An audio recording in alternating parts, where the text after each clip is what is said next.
오늘 하나님의 말씀은 신약에 있는 말씀 로마서 5장 1절로 4절까지 보겠습니다. 로마서 5장 1절로 4절에 있는 말씀. 그러므로 우리가 믿음으로 의롭다 하심을 받았으니 우주 예수 그리스도로 말미암아 하나님께 화평을 누리자. 또한 그로 말미암아 우리가 믿음으로 서 있는 이 은혜에 들어감을 얻었으며 하나님의 영광을 바라고 즐거워하느니라. 다만 이뿐 아니라 우리가 환난 중에도 즐거워하나니 이는 환난은 인내를, 인내는 연단은, 연단은 소망을 이룬 줄 알미로다. 아멘. 할렐루야. 할렐루야. 지난 주일날 여러분들에게 말씀을 전달하면서 우리가 예수를 믿게 되면 모든 삶이 좀 편안하고 행복하고 또 우리의 삶의 모든 삶이 잘 돼야 할 텐데, 예수를 믿는데도 불구하고 우리의 삶 가운데 여러 가지 어려운 일이 다가올 때가 많이 있습니다. 슬픔도 찾아오고 아픔도 찾아오고 고난도 찾아오고 환난도 닥쳐오고 슬픔도 닥쳐오고, 이렇게 이것 때문에 많은 신앙인들이 신앙생활을 하면서 이것 때문에 의문점을 갖게 되고 궁금증을 갖게 된다. 그 말씀을 지난 주일날 여러분들에게 말씀을 다 전달을 했습니다. 우리 길을 가다 보면 오르막길도 있어요. 또 내리막길도 있습니다. 하루를 맞이하게 되면 어떨 때는 이런 환한 낮이 있지만 캄캄한 밤도 있어요. 인생의 모든 삶 속에는 이렇게 우리의 모든 삶이 편안할 때도 있고 행복할 때도 있지만은 때로 이렇게 우리의 삶 가운데 삶에 부딪히는 고난과 역경과 시련과 아픔들이 다가올 때 과연 우리 그리스도인들이 이 어려움을 어떻게 극복하느냐가 대단히 중요하다고 볼 수가 있습니다. 대부분 많은 사람들이 고난과 시련과 어려움을 닥쳐오게 되면 세 가지의 태도들로 사람들이 나타나게 된다고 이야기하고 있습니다. 첫 번째 사람들은 아주 냉소적인 사람이 있습니다. 냉소적이라는 말은 인간은 별 수 없어, 쓸모없는 인간이야, 이런 회의적인 마음을 갖는 것이 첫 번째 나타나는 사람들의 성품이라고 얘기합니다. 두 번째 마음은 체념적인 마음을 갖게 된다고 합니다. 스스로 자포자기하고 내 탓이야 이렇게 하면서 스스로 자학을 하면서 무너지는 사람이 두 번째 사람의 모습이라고 얘기를 하고 있습니다. 세 번째 사람이 있습니다. 아주 적극적으로 창조적인 태도를 가지고 역경 가운데도 고난과 역경을 잘 헤쳐나가는 세 번째 사람이 있습니다. 근데 성경을 보게 되면 우리 그리스도인들의 삶의 스타일은 뭐를 요구하고 있는가 하면 세 번째 사람이 되기를 원하고 있어요. 어떤 고난과 역경이 온다 하더라도 그럼에도 불구하고 잘 도전하고 이겨내는 것을 하나님께서 원하고 있다는 것입니다. 그래서 우리가 살아가면서 이런 고난과 역경이 다가올 때 과연 우리는 어떤 자세를 가지고 우리가 승리하면서 살아갈 수가 있을까요? 심리학에서 사람들을 구분할 때 두 종류의 사람으로 구분이 되어지고 있습니다. 동물들 가운데 닭이 있습니다. 닭형의 사람도 있어요. 닭형의 사람들은 태풍이나 폭풍이 몰려오게 되면 이 닭들은 몸을 날개에다 팍 숨은 채로 숨을 곳을 열심히 찾는 것이 닭의 모습이라고 얘기합니다. 인생을 살아가면서 여러 가지 고통스럽고 이런 괴로움들이 생기게 되면은 몸을 숨기면서 상황을 피하려는 스타일을 닭형의 사람이다, 그렇게 얘기를 하고 있습니다. 두 번째 사람이 있습니다. 독수리형의 사람이 있습니다. 독수리형은 폭풍이나 태풍이 밀려오게 되면 검은 구름을 노려보면서 거대한 날개를 쭉 펼치면서 확 날아오르면서 태풍의 몸을 만긴 채로 유유히 나르면서 오히려 태풍을 뚫고 올라갑니다. 올라간 뒤에 저 밑에 태풍 위에 올라가서 내려보는 이 모습이 독수리형의 사람의 모습이라고 얘기하고 있습니다. 오늘 여러분들은 살아가면서 이 닭형의 사람으로 살고 있습니까? 아니면은 이 독수리형의 모습으로 우리가 세상을 살아가고 있습니까? 서양의 속담 가운데 그런 말이 있습니다. 북풍이 바이킹을 만들어냈다, 그런 말이 있습니다.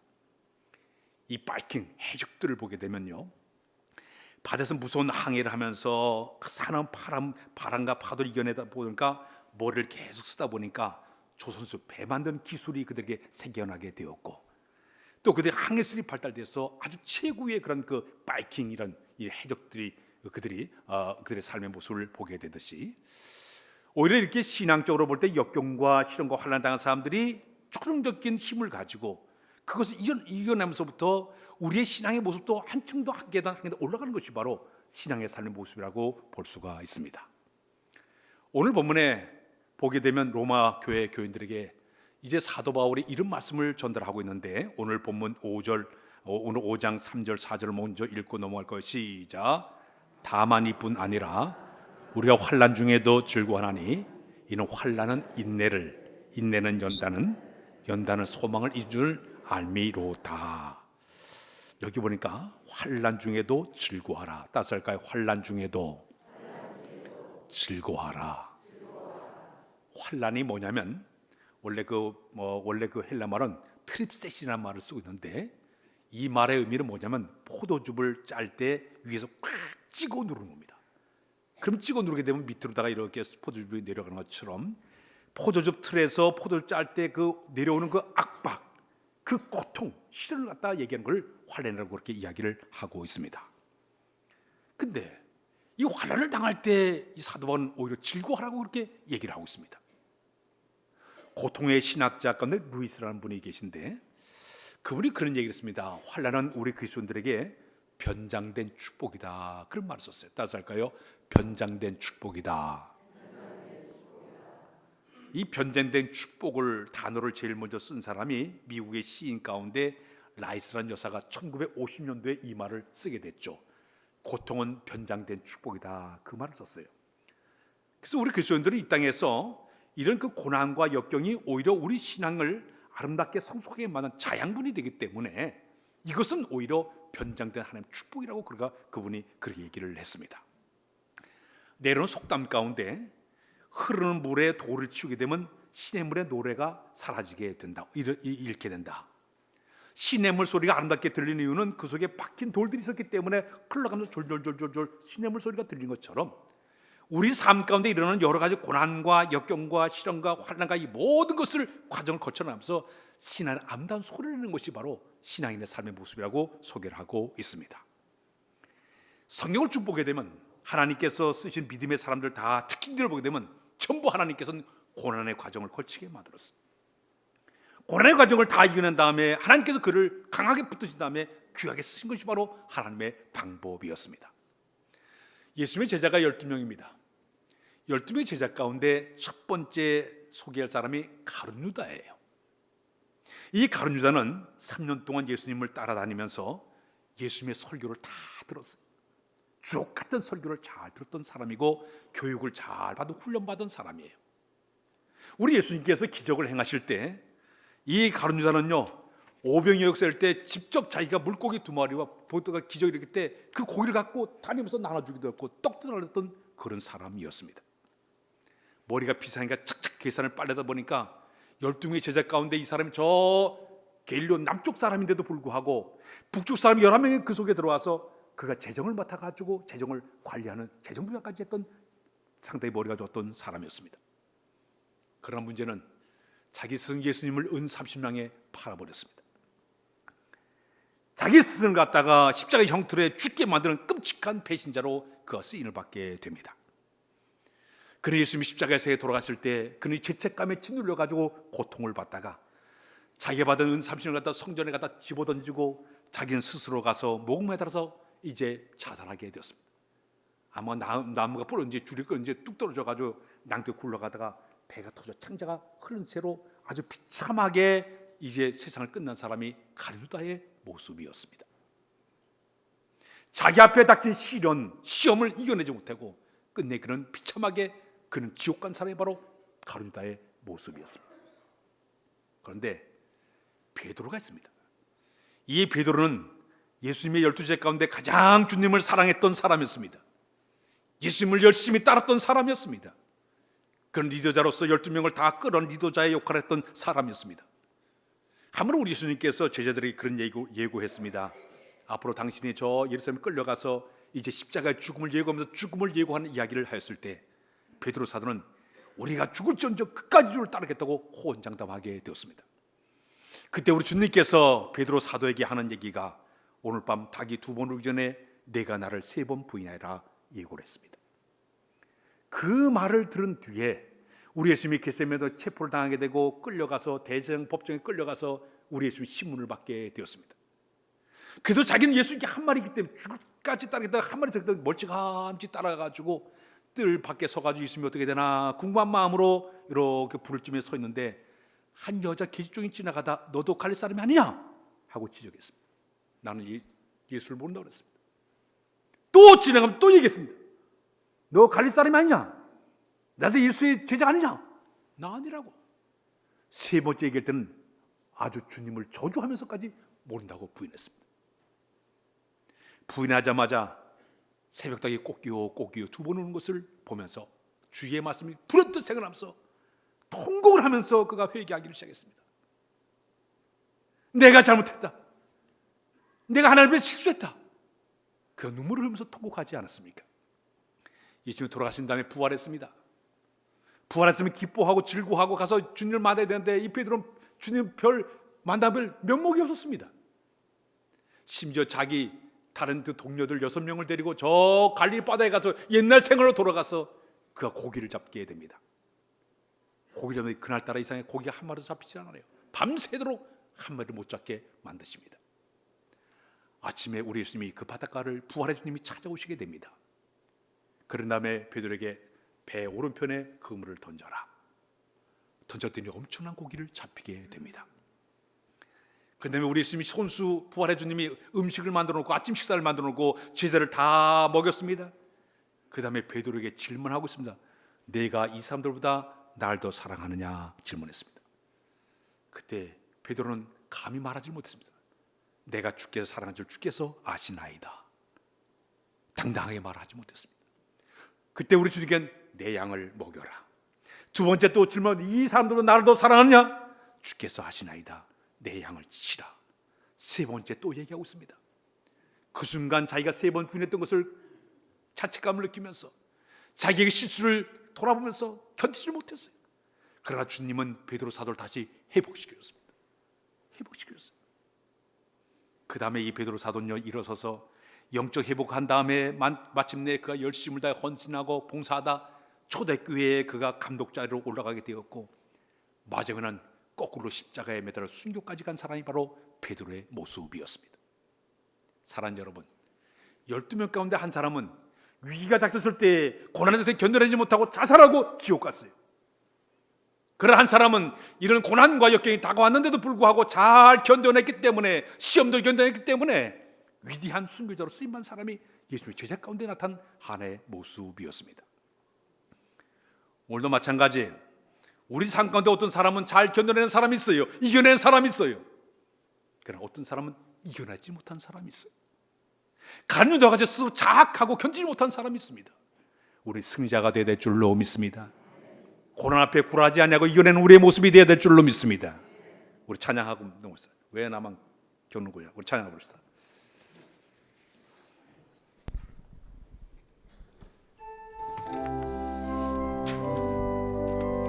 왜 나만 겪느냐? 왜 나만 겪는 고난이냐고 불평하지 마세요. 고난의 뒷편에 있는 주님이 주실 줄고 미리 보면서 감사하세요. 너무 견디기 힘든 지금 이 순간에도 주님이 일하고 계시잖아요. 남들은 지쳐 앉아 있을지라도 당신만은 일어나세요. 힘을 내세요. 힘을 내세요. 주님이 손잡고 계시잖아요. 주님이 나와 함께함을 믿는다면 어떤 역경도 이길 수 있잖아요. 여기까지. 어느 교회에 다니는 청년 하나가 목사님을 찾아와서 상담을 하게 되었습니다. 목사님, 왜 저에게만 이런 문제가 찾아온지 모르겠어요. 다른 사람들은 좀 뭐 행복하게 보이는데 왜 저만 이런 고통을 받아야 됩니까? 하고 목사님께 상담을 했습니다. 그때 목사님께 이 청년에게 이 서울 시내에 1천만 명이 살고 있는데 이 서울 시민 1천 명 가운데 문제없는 사람은 하나도 없습니다. 누구든지 다 크고 작은 고통을 다 가지고 살고 있습니다. 그래 이 청년이 목사님 그러면 문제없는 곳은 없나요? 저는 그런 곳에 살고 싶어요 하고 얘기했습니다. 그러니까 목사님이 빙긋이 웃더니 있지요. 어디예요? 공동묘지 가보라고. 공동묘지 가면 전부 사람들이 모두가 다 세상을 떠났기 때문에 거기에는 고통이 없다고 고난이 없다고 대답을 했습니다. 우리의 삶 가운데 이렇게 고통과 고난이 끊임없이 다가오게 되면 어떤 마음을 갖느냐가 대단히 중요한데요. 저는 이렇게 표현하고 싶어요.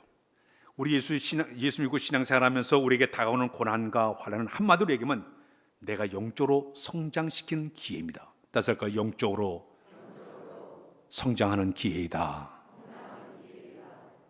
그래서는 역경과 시련과 고난의 과정을 거쳐가면서 점점 인격적으로 성숙이 되어지고 영적으로 성숙되는 것이 바로 하나님의 방법입니다. 사무엘 버틀러라는 분이 그렇게 얘기했습니다. 인간의 삶이란 많은 연습을 거쳐서 청중 앞에서 바이올린을 연주하는 사람과 똑같다.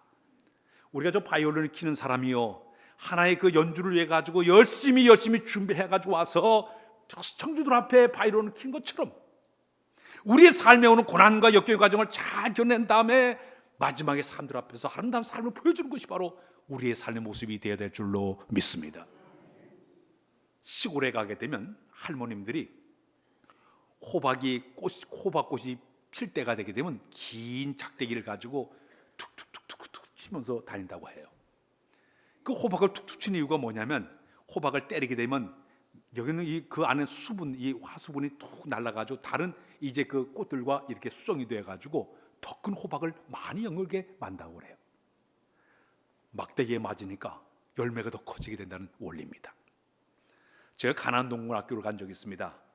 지금 세상도 우리 김용기 장로님 새벽기도가 끝나게 되면 이제 나가서 그 사람들이 훈련받은 사람들에게 고구마 심기를 하게 됩니다. 김도 매주고 여러 가지 작업을 하게 만들어요. 근데 거기서 그분의 그 강연 가운데 고구마를 크게 만드는 기술이 뭐냐면 이 고구마가 이렇게 어느 정도 되게 되면 고구마를 조금씩 충격을 톡톡 주게 되면요 고구마가 깜짝 놀라가지고 더 크게 된대. 이게 그 원리라는 거야. 그냥 톡톡 건드려가지고 고통을 주게 되면 고구마가 점점 더 커지는 것이 그가 키우는 하나의 방법이라고 얘기를 한 적이 있습니다. 우리의 삶의 모습이 평안하고 안정할 때는요 좀 모든 일이 잘 되면 기도 생활이 느슨해집니다. 마치 혈관이 늘어지게 되면 악기가 제대로 나오지 않는 것처럼 신앙의 안 난 모습이 시들시들해지는 모습이 나타나게 되죠. 예배 생활도 점점 멀어지게 됩니다. 주님 앞에 나가 기도 한마디 주실래 뭐 주시고 말래 마셔 이런 모습이 돼요. 그러나 내가 조금 고난과 시련과 아픔이 오게 되면요 기도 한마디도 간절하게 합니다. 예배를 드려도 예배 자체가요 간절한 마음으로 예배를 드리게 되어 있습니다. 이것이 바로 고난이 다가오는 하나의 선물이라고 볼 수가 있게 되는 것이죠. 스위스를 가게 되면 산악지대로 이렇게 이루어져 있는 조그마한 나라예요. 그 스위스 나라는 그 주변에 강대국들이 싹 이렇게 포진되어 있지 않습니까? 도저히 그 조그만 나라에서 이 산악지대에서 생존력 없이는 살 수 없는 나라가 바로 이 스위스 나라입니다. 그런데 이 스위스 사람들은 섬세하게 시계를 잘 만든 기술이 세계적으로 뛰어나가지고 시계를 팔아가지고 엄청난 수익을 남기게 되었고요. 다른 나라 청을강을 수입해가지고 아주 그 기계들을 아주 철강 사업을 해가지고 기계를 만들어서 팔아가지고 수익을 만들어내고요.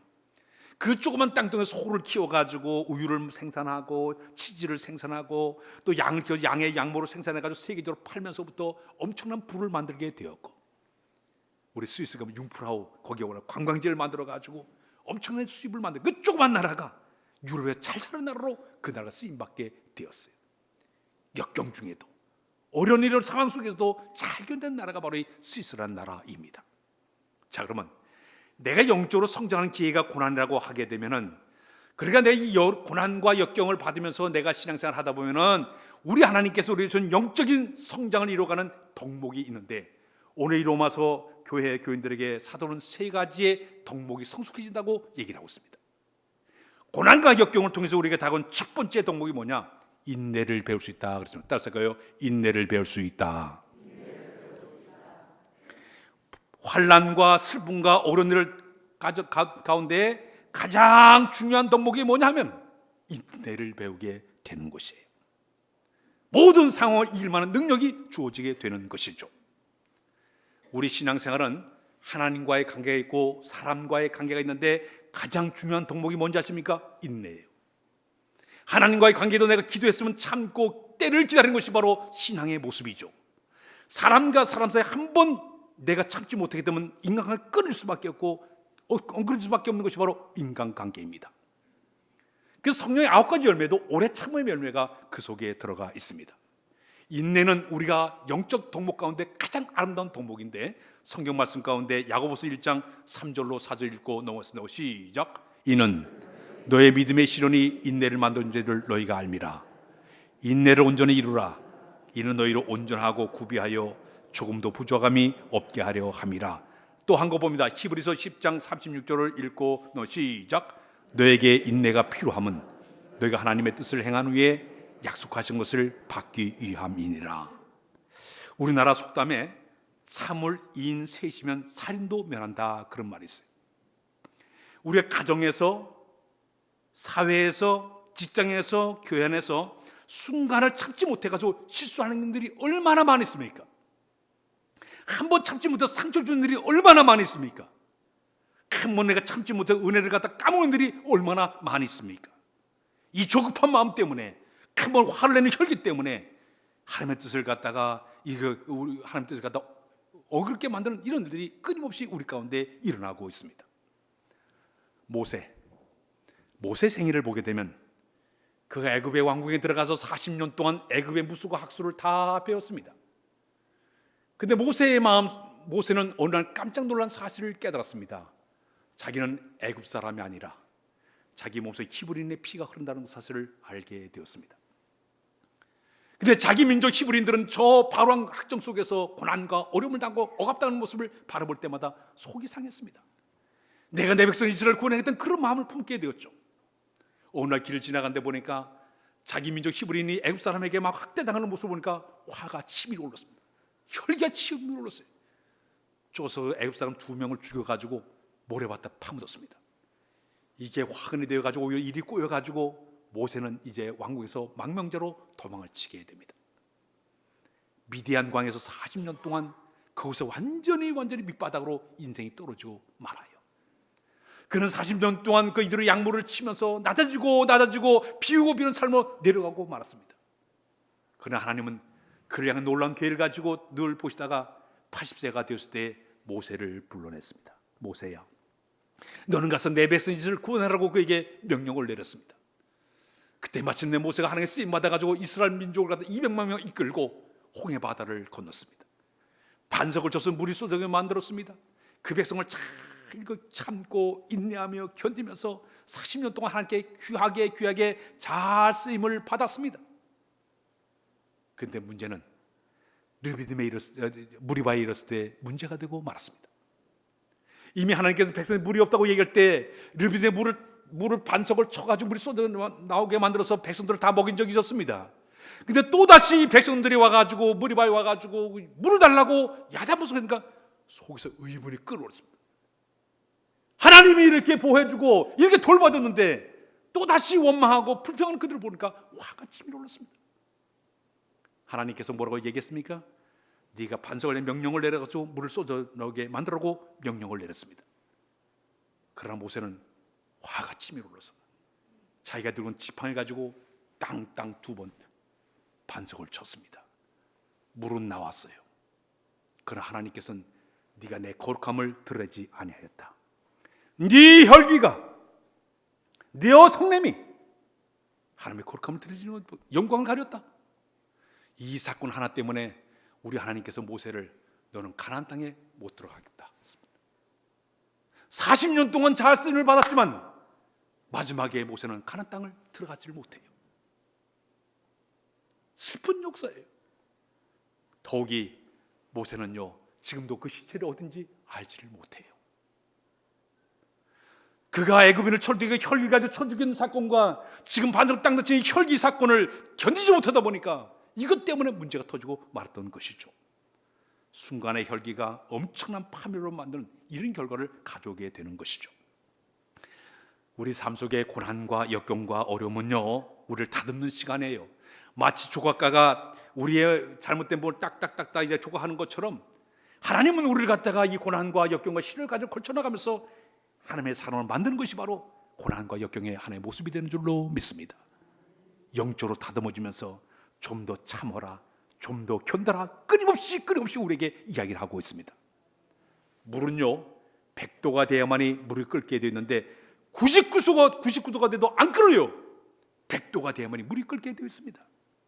증기기관차가 수증기가 게이지가 212도까지 올라가야만이 퍽퍽퍽 앞으로 전진하게 되는데요, 아무리 111도가 돼도 안 끓어요.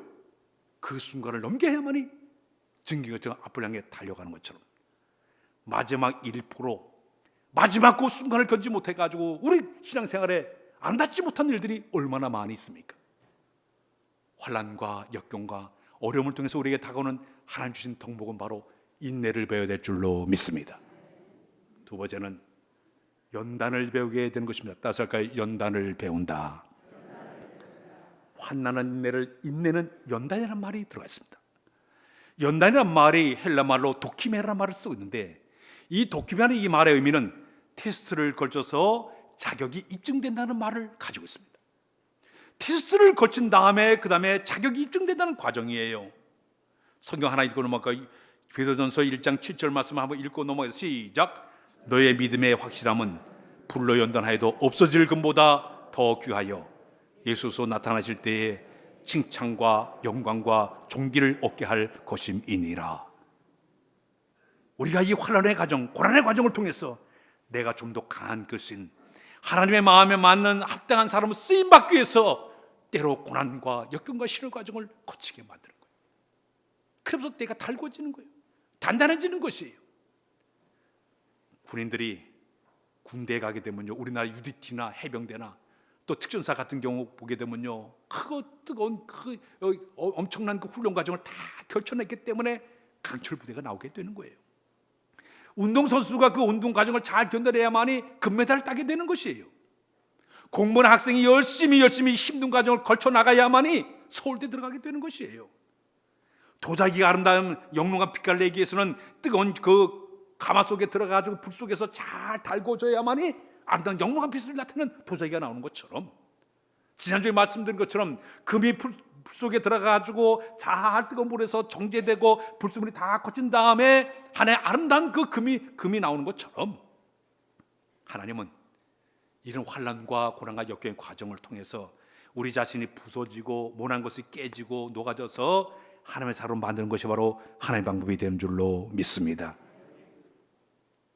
때로 우리가 여러 가지 고난 속에서는 여러 가지 당황할 때도 많이 있고 힘들 때가 많이 있겠지만, 하나님 지금 나를 하나님의 사람으로 만드는 과정이 이러구나, 지금 나를 다듬고 계시구나, 깨어지게 만드는 이 모든 과정이 하나님의 방법 속에 들어가 있구나, 우리가 스스로 고백하게 될 때 이길 만한 힘이 우리에게 주어지게 될 줄로 믿습니다. 동방나라 우수 땅에 살던 욥의 이야기를 지난주도 욥의 말씀을 드렸지만은, 욥은 구약의 3대 의인 가운데 한 명, 지금 하나님께 인정받은 사람이었습니다. 엄청난 부를 누리고 살았습니다. 명예를 누리고 살았습니다. 신앙적으로 볼 때 완벽할 정도로 의로운 사람이었고 하나님을 잘 섬겼던 경외했던 사람이고 오히려 악에서 떠난 사람이었습니다. 그러나 그에게 환난의 풍랑이 그에게 다가오지 않았습니까? 그 모든 많던 재산이 하루아침에 양과 소와 낙태가 나귀가 싹 없어져가지고 알거지가 되고 말았습니다. 10명의 자녀들이 있었습니다. 아들 7개, 딸 3명이 있었는데 어느 날 그들이 생일잔치에 모여가지고 잔치를 하는데 갑자기 큰 바람이 오면서 집을 땅 때려가지고 집이 무너져서 10명의 자들이 다 세상을 떠나고 말았습니다. 설상가상으로 욥에게는 피부암에 걸려가지고 발바닥부터 정수리까지 종기가 다 두둑 나와가지고 제 가운데 앉아가지고 기왓장으로 자기 몸을 퍽퍽 끓는 자리까지 떨어지고 말았습니다.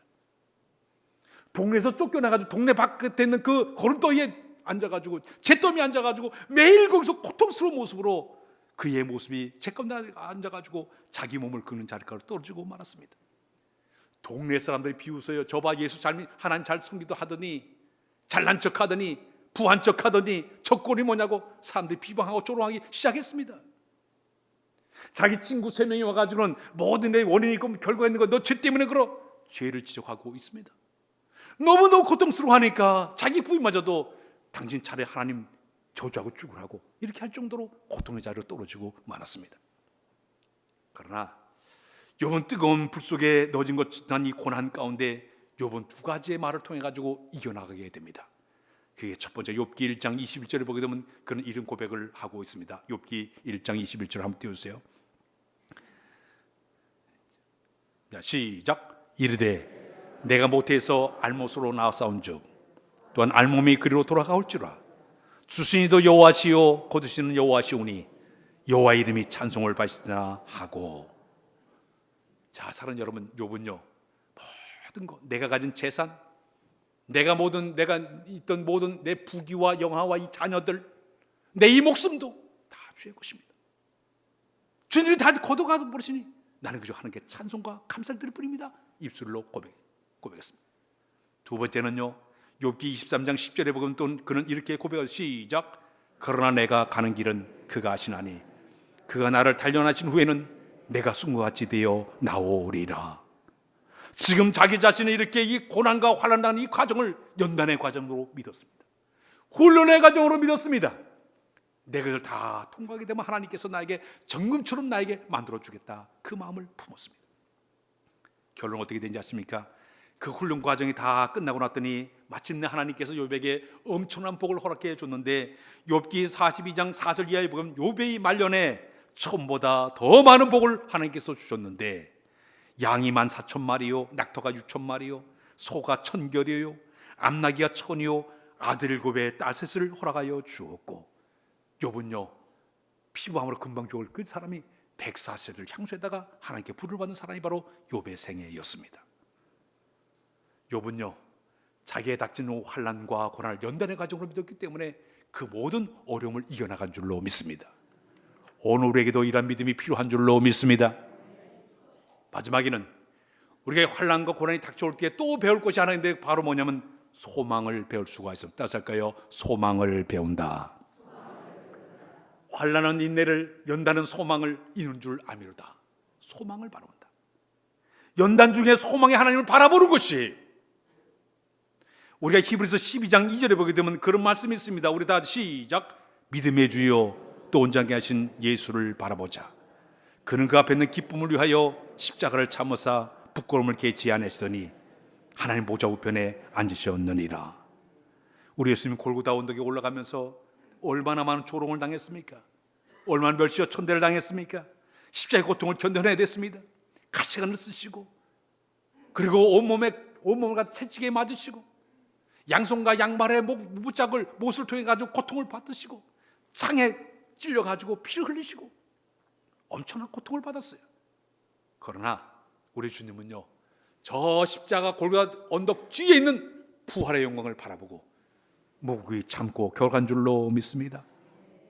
지금 내가 고난을 당할 때마다, 어려움을 당할 때마다 내가 할 수 있는 것은 저 멀리 주님을 바라봐야 될 줄로 믿습니다. 찬양 한번 해보세요. 괴로울 때 찬양 한번 해요.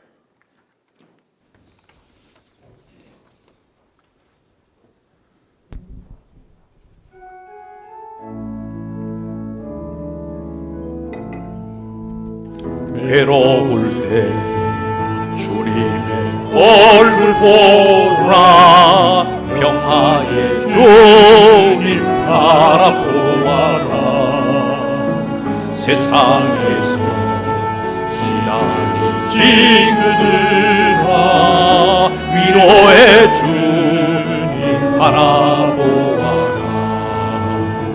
눈을 두고 주를 보라. 내 모든 염려 주께 맡겨라. 슬플 때에 주님의 얼굴 보라. 사랑의 주님 안식 주. 2절 힘이 없고 내 마음이 약할 때 힘이 없고 내 연약할 때 능력의 주님 바라보아라. 주의 이름 모든 자를 힘주시고 늘 지켜주시니 눈을 두고 주를 보라. 내 모든 염려 주께 맡겨라. 슬프에에 주님의 얼굴 보라. 사랑의 주님 다시 주리라. 할렐루야. 소망의 주를 바라봐야 될 줄로 믿습니다. 하나님의 뜻을 맺습니다. 미국의 UCLA 의대 교수님께서 한번 졸업하는 학생들을 다 모아놓고 질문하게 되었습니다. 여러분, 여기 한 가정이 있는데 그 아버지는 알코올 중독자에다가 성병 매독에 걸렸습니다. 엄마는 폐결핵 환자입니다. 근데 아들 넷을 낳았는데 첫째 아들은 매독균에 의해 가지고 앞을 보지만 맹인이 되었고, 둘째 아들은 시름시름 앓다가 세상을 떠나게 되었고, 셋째 아들은 부모님의 병으로 이 매독이 귀머거리가 되었고, 넷째는 현재 결핵 환자가 되어 가지고 매일매일 온 집안이 기침소리로 하루하루 살아가고 있습니다. 근데 끔찍한 일은 그 어머니가 지금 다섯째 아들을 임신을 했습니다. 여러분들은 이 아들을 어떻게 해야 될까요? 하고 질문했습니다. 그때 모든 그 졸업생들을 이구동성으로 유산시켜야 됩니다. 다 4명의 자녀들 다 그렇게 되는데 이 아이마저도 그렇게 불행하게 살면 안 됩니다. 하고 얘기를 했습니다. 그때 이 교수께서 하는 얘기가, 그대들은 지금 베토벤을 죽였네 그랬습니다. 이 말은 독일의 음악의 성인이었던 세계적인 악성 베토벤이 5째 번째 아들로 세상에 태어난 거예요. 이제 그가 마침내 태어나가지고 마침내 음악가가 되었습니다. 그러나 그는 26살부터 티니투스로 하는 이제 병에 걸린 상태로 서서히 자기의 기회가 청각에 이뤄가기를 시작했습니다. 자기 형제들도 똑같이 청각을 이뤄가기를 시작을 했습니다. 30세가 되었을 때는 난청 때문에 도저히 피아노를 칠 수 없는 상황까지 떨어지고 말았습니다. 귀가 어두워서 들을 수가 없는 상황이에요. 근데 놀라운 건 그런 어려운 이런 상황이 될 때 또 이런 병과 싸우면서 고뇌를 느끼고 이러면서 이상한 일은 그때마다 좋은 악상들이 더 떠올랐다고 얘기합니다. 그 악상이 떠오르는 가지고 운명의 교향곡을 만들고 비창 슬픈의 노래를 만들어내고, 그러면서 거기서 교향곡 영웅 여러 가지 쫙 쏘나타 13을 해가지고 쫙 만드는데, 자기 고통의 세월을 보내면서 그런 여러 가지 악상을 만들어 세계적인 음악가로 그가 쓰임을 받게 되었습니다. 자, 근데 그의 음악의 특징을 보게 되면 여러 그 악상이 떠오르는 모습을 처음에는 음악 그 자체가 굉장히 어두컴컴하고, 그리고 굉장히 그 악상 자체가 굉장히 힘들고 어려운 과정을 딱 하다가 마지막에 가서 서서히 이제 봄의 아름다운 모습처럼 서서히 모든 것이 진행되면서 좋아진 환상적인 모습으로 바뀌는 것이 그의 음악의 특징이었습니다. 그런데 그가 이렇게 아름다운 음악을 만드는 과정 가운데 그가 소망의 아름다운 모습을 만든 이유가 뭐냐면, 그가 바로 1803년도 12월 10일에 그가 주님을 만났기 때문에, 그 하나님을 만난 때문에 그의 삶이 완전히 변화가 되어가지고 그의 음악 자체도 점점점 바뀌어지면서 아름다운 음악을 그가 만들어냈는데, 그것은 일기장에 그렇게 써놨습니다. 내 운명의 항해자는 오직 주님이십니다. 내 기구한 운명의 배를 여기저기 이끄시는 분도 바로 주님이십니다. 주님, 내 인생길을 위협하는 잔인한 풍랑을 잠재워 주옵소서. 이게 그의 일기 속에 들어가 있는 모습이에요. 하나님과의 만남을 갖고, 하나님과의 만남 속에 수많은 풍랑이 일어나고 어려움이 있을 때마다 이걸 견뎌나가면서 헤쳐나가면서 그가 음악을 통해 가지고 세계 사람들에게 위안과 소망을 풍겨내는 것이 바로 그의 음악의 특징이었다고 얘기하고 있습니다. 우리가 지금 사순절을 보내고 있습니다. 고난과 역경과 시련과 아픔과 이 모든 것들은 하나님의 선물로 받아들여야 될 줄로 믿습니다. 그 다음에 내가 서서히 내가 그 과정을 견뎌나가면서 내가 연단을 배우고 인내를 배우고 소망의 주님을 바라보는 믿음이 우리가 생겨날 때마다 우리의 삶에 하나님의 놀라운 역사가 일어나게 될 줄로 믿습니다. 영적으로 한 계단 올라가는 역사가 있게 될 줄로 믿습니다. 이 역사가 여러분 풍성해지시길 주의 이름으로 부탁드립니다. 기도합니다.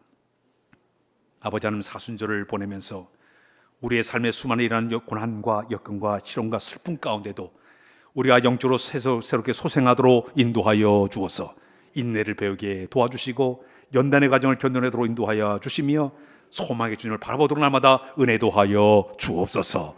예수 그리스도의 이름으로 기도하옵나이다. 아멘.